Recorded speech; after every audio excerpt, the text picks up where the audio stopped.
Huwag kang titingin sa likod mo, lalo na kung nasa Zambales ka, 12:00 ng gabi. Sabi ng matatanda, may isang eskinita sa gilid ng lumang simbahan na biglang lumilitaw kapag madilim at mahangin ang gabi.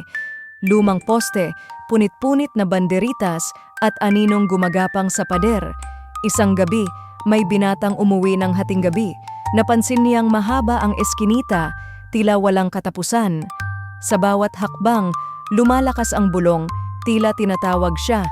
Dito ka, huwag kang lalayo. Unti-unti siyang nilalamig. Ang mga paa niya parang may humahawak. Nang lumingon siya, wala siyang nakita kundi dilim, pero ramdam niya ang malamig na hininga sa batok.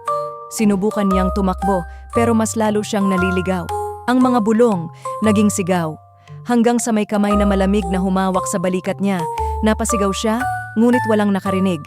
Kinabukasan, natagpuan siyang tulala sa tabi ng eskinita. Inuusal pa rin ang mga bulong. Hanggang ngayon, may mga kwento pa ring may nawawala tuwing gabi. Ikaw, may lakas ka bang subukan ang eskinita ng Zambales? Kung oo, i-like at i-follow mo kami, baka ikaw na ang susunod nilang tawagin.